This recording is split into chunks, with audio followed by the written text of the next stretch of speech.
प्राचीन काल में बोधिसत्व ने वाराणसी में जन्म लिया और वे राजा महाशील के नाम से प्रसिद्ध हुए।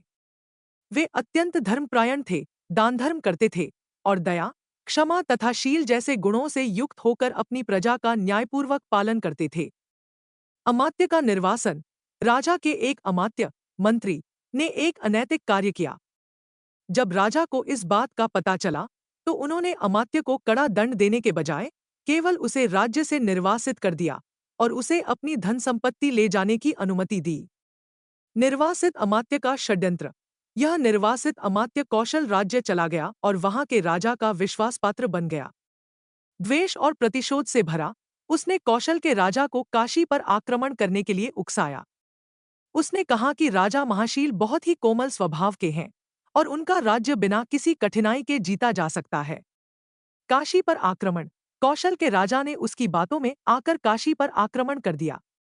राजा महाशील अपनी सेना और प्रजा की जान बचाने के लिए विरोध नहीं करते हैं और आत्मसमर्पण कर देते हैं। क्षमा का प्रदर्शन। कौशल के राजा ने महाशील को बंदी बना लिया और उन्हें तरह तरह के अपमान दिए। अंतिम परीक्षा के रूप में उन्हें जान से मारने के लिए गड्ढे में डाल दिया गया, लेकिन राजा महाशील ने तब भी क्रोध नहीं किया और अपने चित्त में कोई वैरभाव नहीं लाया। उनके शील की शक्ति के कारण गड्ढे में भी उन्हें कोई कष्ट नहीं हुआ। इस घटना से प्रभावित होकर कौशल का राजा लज्जित हुआ और उसने राजा महाशील के चरणों में गिरकर क्षमा मांगी। नैतिक विजय। राजा महाशील ने उसे प्रेमपूर्वक क्षमा कर दिया और उसे धर्मपूर्वक राज्य करने का उपदेश दिया। अंततः राजा महाशील को उनका राज्य वापस मिल गया।